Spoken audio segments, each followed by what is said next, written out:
when I was in sixth grade, my English teacher read us a story, like the whole class.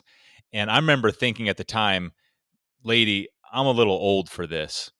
And probably that was about the last time, in my schooling that happened. But this particular story that she read was designed around teaching us the word paradox and what it meant. And it was a story about how this animal was half parrot and half ox, and how strange that was that like two things could be happening at the same time. And I don't remember the story at all, but I do remember that word paradox. And I don't remember the story at all, but I do remember that word paradox and what it means. And for those of you who don't use that word regularly, or if you're not a native English speaker, a paradox is something like a chicken and the egg situation, where you got to have a chicken to get the egg, but you got to have an egg to get the chicken. Or maybe more relevant for career, which is what I want to, where I'm heading with this. You might be fresh out of school and applying for jobs, and the job posting will say must have 3 years experience, and you're like, I know I need to get the experience, so I need the job, but you can't get the experience without the job, but you can't get the job without the experience. So that's a paradox. And there's kind of a spectrum here because, and I'm no expert on this, someone's probably, panicking that I'm already wrong about it, but irony is kind of in this spectrum where, something could be ironic, and that's not quite a paradox, but it doesn't matter. Now, I mentioned this about paradox because I've been thinking about this recently in terms of career, um, in terms of what do I want to do? What I would like to do would be, what many of you like to do: use tools and work with your hands and work outside and, build things or whatnot. But the paradox or the ironic part is generally labor and working is kind of you don't make a ton of money. It's like lower paid, and almost the more labor that's involved, the often the less pay there is. And that's tough because, like I said, on Saturdays I like to work. That's what I like to do. And unfortunately, and I know for many of you, that type of stuff is then relegated to nights and weekends, and you spend your time during the week focused on the work that will, make the most money for your family.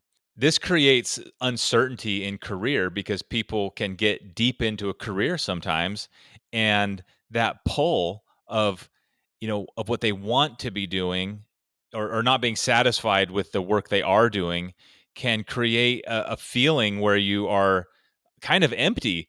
And if not empty, uncertain, and uncertain creates stress and anxiety, and you don't know what the right move is for your career. Should you turn the page completely and start something completely different?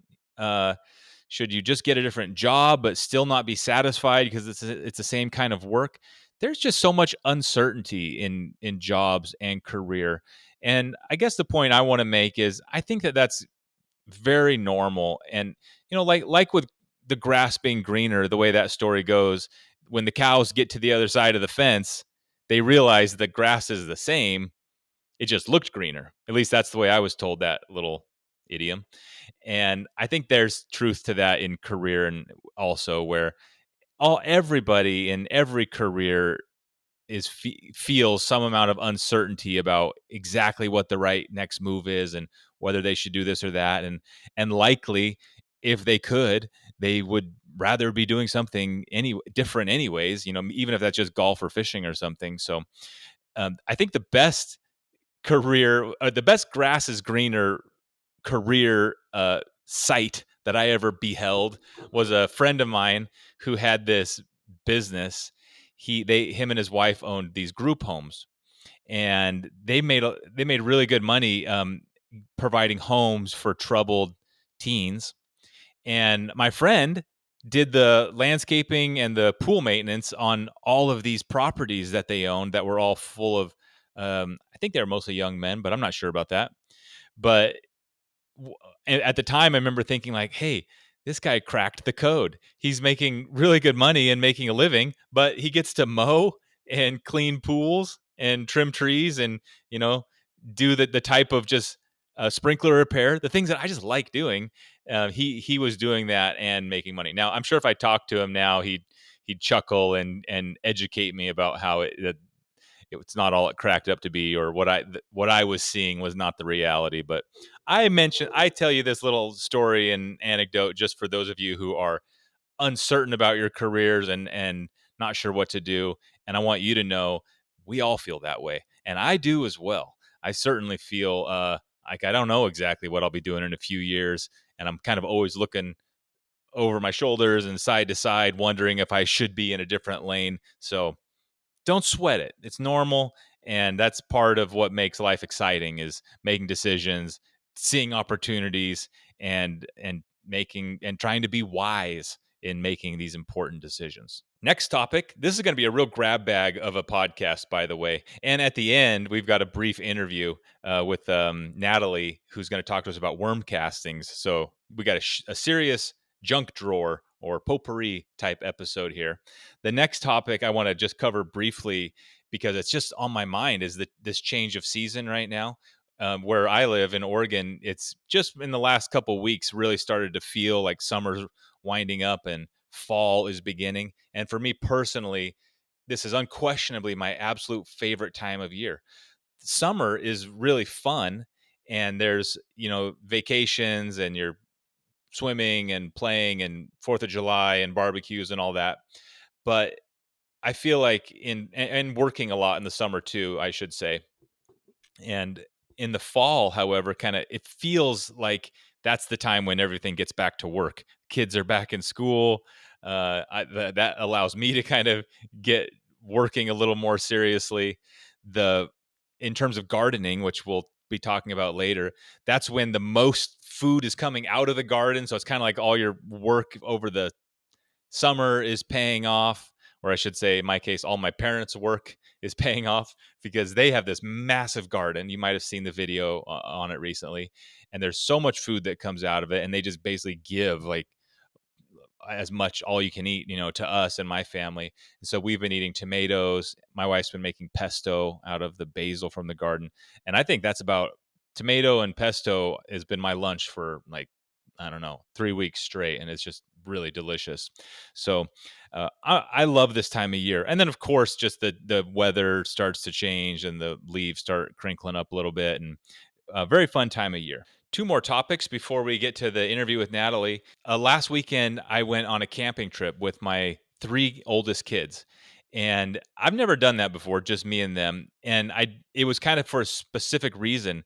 And I filmed it, so you'll probably see this. But up in the mountains, an hour and a half from where I am here, there's a nonprofit group who is rebuilding a Forest Service shelter. And me and the kids went up there to film it a little bit and check it out. And we had so much fun. I'll never forget it. Mostly because my kids were just so cute and so happy to do this little camp out with Daddy. For me, it was really neat because I got to see them putting this shelter together, and you'll see in the video. But it's really beautiful and unique style of construction. It's like a timber frame style, but with big, rough sawn timbers that they've sawed themselves on a sawmill. Very neat stuff. And one of the guys who runs this nonprofit has a worm farm, and he's the guy who gave my dad those worm castings for his garden that juiced up all of his tomatoes that caused everything to go nuts. I had never even heard that word, worm casting, before that video. And he got them from this guy, Rusty. So I've got a guest now to talk about worm castings. This was all brand new to me. I'm 40, just learning this, so I'm assuming some of you haven't learned it yet either. I don't have a garden. I don't have worms. I don't think I will anytime soon, but it's always good to know something you didn't know. And after this conversation with Natalie, I appreciate worms and I appreciate gardening and this area, this real kind of niche area of composting, much more. And if you live in a city, or if you don't have a lot of space, if you live in a property where you have limited space, you're really going to want to listen to this because Natalie here, worm castings, and what Natalie's doing with vermiculture, I believe is the word, is great for people without a lot of space. You can create a lot of this really great soil without taking a lot of space and really bring your garden to life. So without any further ado, here's Natalie from Hey, It's a Good Life.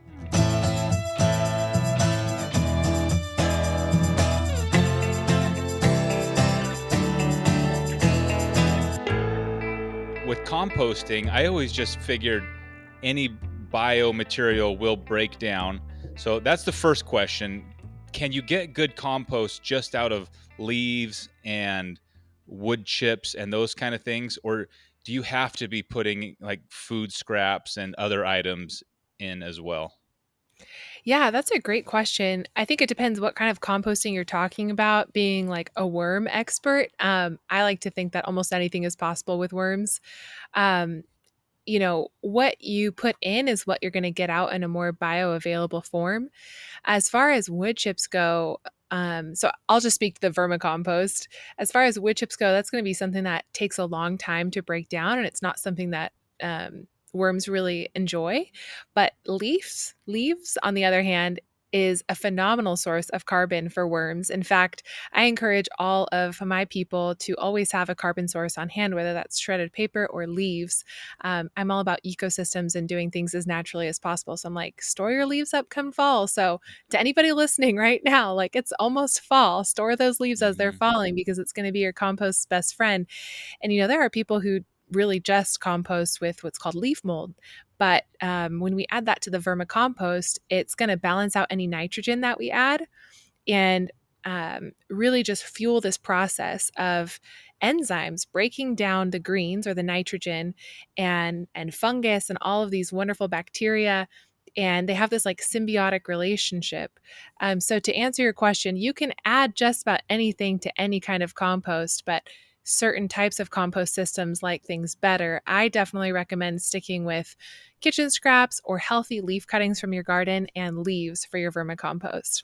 So, does vermicompost refer to the fact that it has worms in it? Can you define that term for the rest of us who aren't up to speed? Yeah, that's a great question. So there's worm castings and there's vermicompost. So, for example, for those watching, we have right here what's called a vermicompost. So this is the worms. This is broken down, not totally finished compost. We still have some leaves in here and stuff.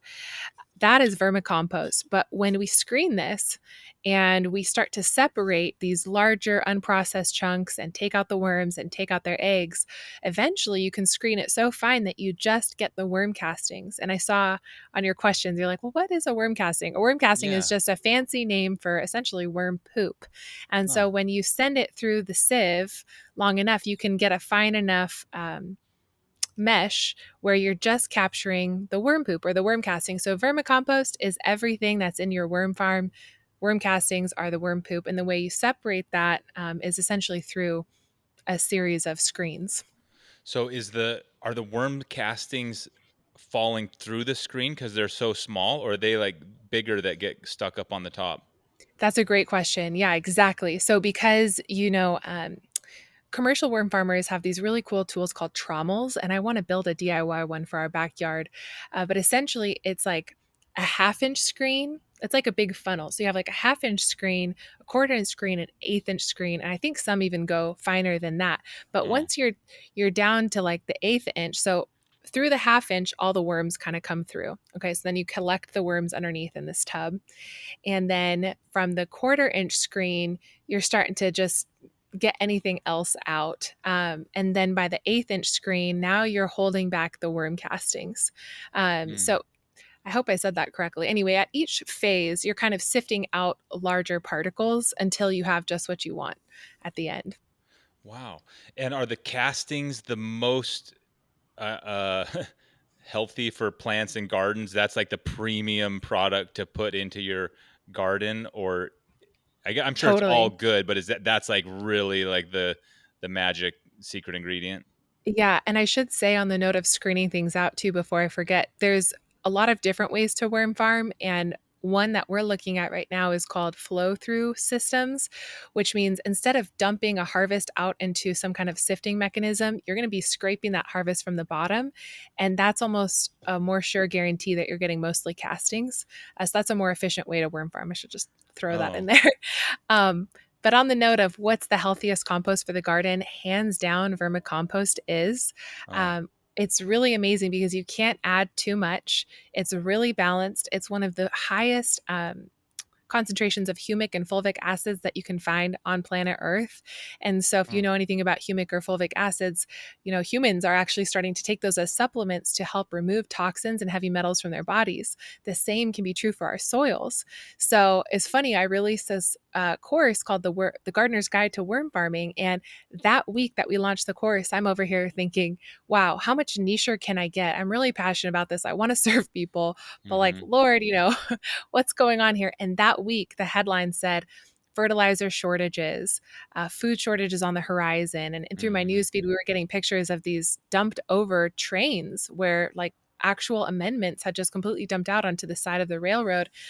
And I just had this overwhelming feeling of like, for such a time as this, like anybody can use this system anywhere to make compost. And that's why I got started, was because I had a very small space. I didn't have space for traditional compost. I finally found worm farming and I started cranking out this compost. And I was like, why isn't everybody doing this? And then I saw what it could do for my garden. And I was like, this honestly is the best. I see why it's the most expensive kind of compost at the store. So to answer Mm. that question, kind of long winded, it really is the best. And I think it's amazing because anybody can do it anywhere.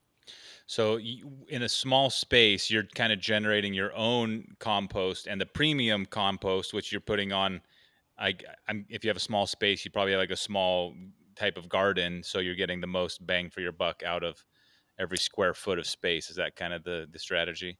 Totally. We actually crank out 2,000 pounds of compost every year in 6 square feet of space.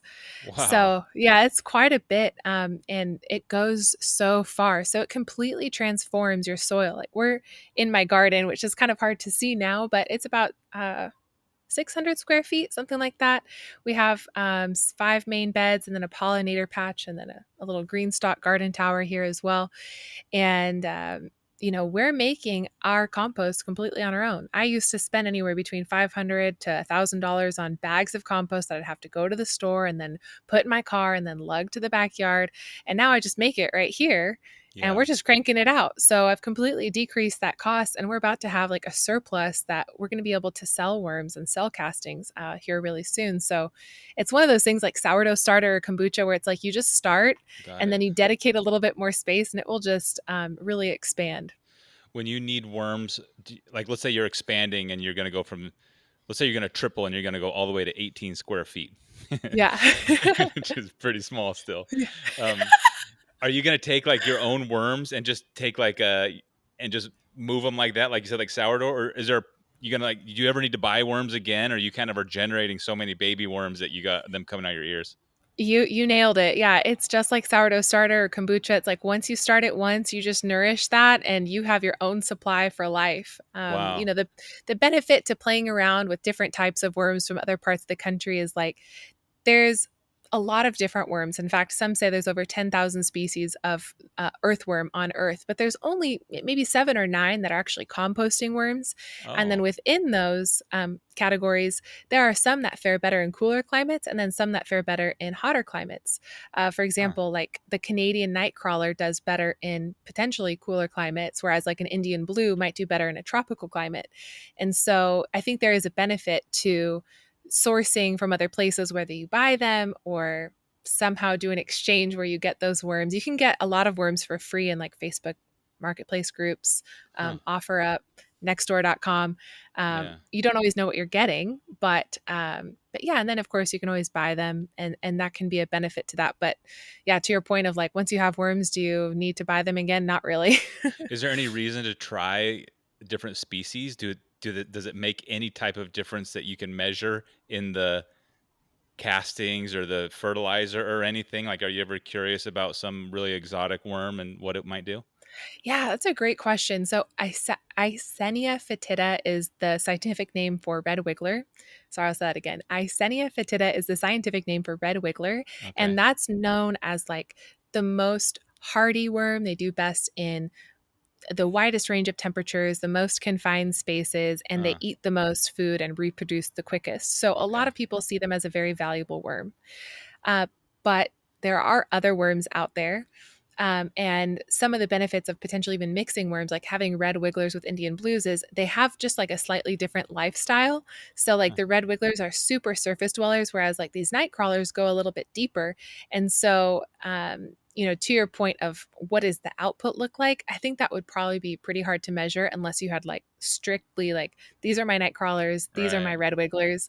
And I really haven't looked at that research. I know as far as red wigglers are concerned, their actual intestinal flora contributes to the microbes that end up in the castings. And so whatever's going on their insides ends up being really good for the garden. Yeah. But I imagine that most composting worms have good Yeah. good gut flora. I'm sure it's like bees where the bee experts could tell you which species makes the tastiest honey, but for the normal person, it's really splitting hairs. And my mom's really into bees, and she'll tell you like, when they've been eating on blackberry blossoms or whatever, she's like she can tell it in the honey, and I'm like, if you say so. But Yeah. to me, it's like kind of like a commodity honey. So Yes. worm castings would be that in spades, considering they are literally a poop and Yeah. a compost. That the idea is just to make bigger tomatoes, Yeah. not to lose sleep about how tasty or good the um, Yeah. castings are. On that note, though, of bigger tomatoes, the really cool thing about worm castings is they actually do increase your yield. So when people are like, oh, well, how do I get, better tasting fruit? How do I get more of it? I'm like, you need worm castings, and then you need to Yeah. turn those worm castings into worm tea, which is a foliar spray. And when you do that, it actually has these things called phenol compounds, and those smell bad to pests. So a lot of pests are not going to be interested in your plants. And Mm, then it's kind of like you're spraying on nutrients directly at the cell level. And mm, so the plants are going to be happier. So they've got this like nice protective flora on them so the pests aren't interested. Now you're mm, boosting their resilience to disease. And then on top of that, they're going to give you more blossoms because they're so happy and so, nutrient dense. And then you're going to get more fruit that tastes better because, well, if you're putting it in the soil, now you're removing any toxins and any heavy metals. So I wow. think there's such a case to be made for like the foodie gardener, the person who's really Yeah. gardening for flavor, of like, you really need a worm farm. Yeah. Well, every garden should have worms in it, right? So I'm not a Hmm. gardener. Correct me if I'm making some bad assumption here, but healthy soil, like in any given garden, if you dig in, there should be some worms in it. Making castings, I presume, but the idea is like any fertilizer, adding that much more of the castings and such can only help since the plants are sucking it out. Is that right? In other words, if someone has a garden and they're like, there's a lot of worms in my garden anyways, why should I start a whole worm operation when this is great soil? It's packed full of worms. Got it. Is there a reason Yeah. why they should do it anyways? Like, what's the case for worm farming when I already have worms in the soil? Yes, that's what I'm trying to say. Yeah, that is a great question. That's one that I get a lot because there are people who have amazing worms in their soil, and that's wonderful. But to me, as somebody who's kind of obsessed with worm tea, I talk about it a lot. I really believe that worm tea is the future of regenerative agriculture, and I help a lot of people heal their lands with it. As somebody who's interested in worm tea, you can't really just pick the worm castings out of the soil. And so when you're looking to Mm, turn those castings into something way more in the form of a foliar feed like worm tea, it's 1,000 times easier. I wouldn't even say it's possible if you're pulling soil out where there's worms. I wouldn't say it's even possible to make worm tea. So I think if you're interested in um, really just the process of worm farming, um, it's worth it to have a worm farm. It's an interesting way to be more sustainable, to see the whole breakdown of your food scraps. It's something that's so fun for homeschool families. And yeah. that's really who we serve these days is homeschool families, and making resources for them. It's such like a fun sensory bin for kids. I mean, the list goes on and on. Like Yeah.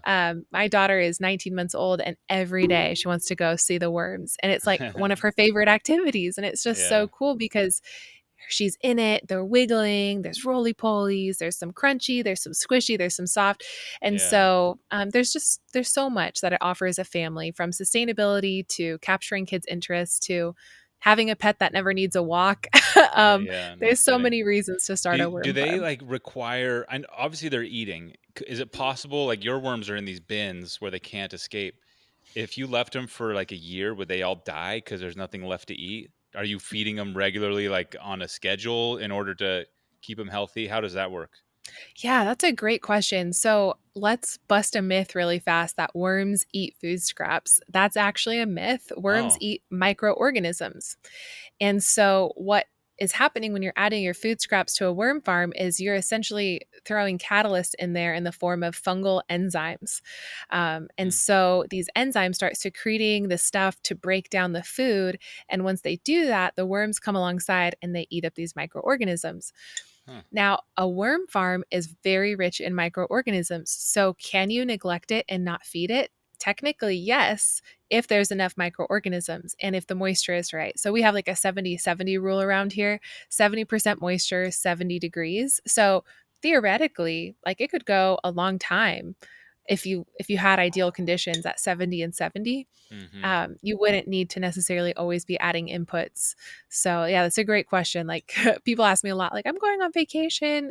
Is it going to be okay if I don't feed my worms? I'm like, yeah, absolutely.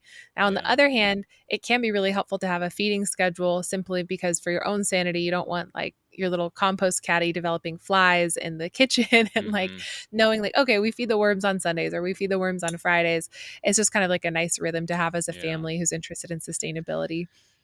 So here's a question, and maybe we'll kind of wrap on this, but tell me what you would do if you were me. And I'm lucky because I have a little more space. I've got a couple acres. And last week, this company, the tree trimming company, came and trimmed a bunch of trees along the power lines in front of my house. And on the back, it said, if you want chips, it said free chips or something like that. And I was like, hey, great. I'll take a couple loads. So they dumped this mountain of chips in my field.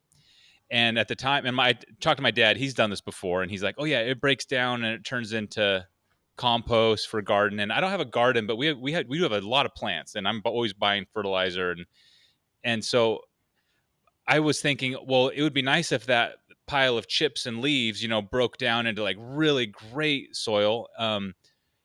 But how do I get the worms up in it? Yours are in bins, so they can't escape. These ones would be able to escape. What would you do if you were me to turn that like mountain of leaf and little bits of wood chips? I've got several years and I got a tractor to like stir it up, but what would be the process to start the clock ticking on turning that into some really organic and powerful vermiculture or cultural, whatever you called it? Yeah, vermiculture, yeah. There you go. Um, okay, so you said a couple things that I think are really interesting. First off, that pile of wood can never turn into soil, Oh. but it can turn into an amendment. It can give back to your soil. The reason it can never be soil is because soil it's like a triangle, so it's three parts: sand, silt, and clay. And in the middle, we have what's called loamy soil, which is sand, silt, and clay with organic matter. And that's Oh. really the ideal that we're going for. So if you're looking to build soil, I wouldn't be putting all of my chips on that uh, thing of wood chips in the back of your farm. Okay. Um, but, uh, also to the note of like how do you turn a wood chip pile into a vermiculture system, I think that would be kind of challenging simply because worms like bedding and Mm, wood chips don't make great bedding. But what I would do if I were you is I would use all of those wood chips and I would line all of the paths of my garden. mm, And what you'll notice over time is there's going to be this exchange between the rainwater, the soil that's there already, and the wood chips. And eventually, those wood chips will break down, and eventually, they will offer the surrounding garden beds a lot. Plus, I think walking on wood chips is just like such a nice feeling. So, yeah. if it were me, I would line my gardens with them. They're not an immediate input. In fact, that's actually how I killed my first garden and how I got into worm Oh. farming in the first place was I tried this whole back to Eden thing and I was like, I'm going to put wood chips over my brand new soil. And what ended up happening is because the wood chips are fresh, they ended up soaking up all of the nutrients. And I ended Oh. up throwing those wood chips away, not knowing like they stole all the nutrients. If I had just waited, they would have returned the nutrients back. So fresh wood chips can be Hmm. kind of tricky. Interesting. Okay, well, Yeah, that's really helpful. It didn't click, but you're right. Wood chips and leaf matter is not dirt, right. and worms live in dirt. So maybe someday in like 10 Yeah, years it'll be to that point. yeah. Okay, What that gets me started though. The way to think about it. definitely. Last myth maybe to bust. When I was a kid, they told me after it rains, the worms are all like stretched out on the road and they're pretty gross looking. Are they? Is that because they do drown? Like they can't handle the water? What is going on when that happens? And are you running around like scooping them up like free worm day, or what? Should I do that? Should I be like collecting them and putting them next to plants, or what's going on there? Yeah, that's a really good kind of combo question. So first, what's happening? There's a lot of different theories about why that happens. You'll know if you've ever fished in your life, if you know people who fish, it's a common thing to kind of take like a steel, some kind of metal post and drag it through the earth to raise the worms up so you have bait for fishing. Uh-huh. So there's this theory that between like that practice and what we notice with rain, that it has something to do with vibration. And Oh, so that's my take on it. At least there's a lot of people who are still subscribed to this whole drowning thing, which could be part of it. Like maybe the rain, is the vibration signal, hey, danger, we could drown, and that's why they come up. Who knows? But yeah. I subscribe to the like, oh, the worms are sensitive to vibrations, and so they raise to the surface because they know something's happening. Hmm. But the fact that we see that happen outside of just rain makes me think it's vibration and not just a liquid that is scaring the worms. Huh. And then to your question of should I be scooping these worms up? I get that question a lot of like, hey, I have worms in my backyard. Can I just throw them in a bin? And kind of like we talked about earlier, there's lots of different worms out there. There's no guarantee that those worms that you're scooping up are composting worms. Got it. So there's three major types of worms: anesic, epigeic, and endogeic. And you want to make sure that you're getting the composting worms. And two out of the three of those categories, these worms have totally different life cycles. They're going to do horizontal burrows or vertical burrows, or Uh-huh. vertical burrows and horizontal burrows. They like hibernate. Composting worms are the only kind of worms that are really surface dwelling worms that are there to churn out compost, that are really interested in leaf litter and things like that. So you don't know what kind of worm you're getting like when you pick it up off the road like that. But Yeah. if you want to give it a go, like by all means, go for it and see how it turns out. It could be a fun science But experiment. it could be like planting a whole beautiful garden full of weeds, and it's Yeah. kind of like cool. Yeah. Anyways, that they're not going to Yeah. do anything for you. Yeah. Wow. Well, that is so cool. Natalie, thank you so much. And I'm going to link to your Instagram, but you're also on YouTube and you have a course about worms. Can you give us the rundown of where all your content can be found and what you're putting out there? Yeah. Well, thank you so much for having me. This has been really fun. Of course, I love to talk about worms, and it's been such an honor to be here. Really appreciate the content that you guys put out there. If you are interested in our content, we're on YouTube, TikTok, Instagram, and our course. We just came out with a worm farming course called The Gardener's Guide to Worm Farming, and it's really serving the homeschool family. We have an 80-page workbook that goes with it, and our homeschool families love it because it's a way for mom and dad to learn how to make all the compost they could ever need for the homestead, and the kids are learning as well. Another thing too about that is every kid can learn together, which has been huge for our homeschool families who are like, well, is this going to work for my 2-year-old and my 16-year-old? And the answer is yes, which is really cool. So we've had a lot of fun getting that to our people and enjoying all those positive reviews. So if you want to check that out, you can find that on our website, heyitsagoodlife.com. Beautiful. Well, thank you so much. Good luck with the worms, and I may Thank you. circle back in a year or two and show you what I've done with it. But I have a feeling we got worms in the future. So thanks a lot. Absolutely. That makes me so excited. If you ever need worms, you know who to call. We'll get them to you. All right. Thanks, Natalie. Thank you.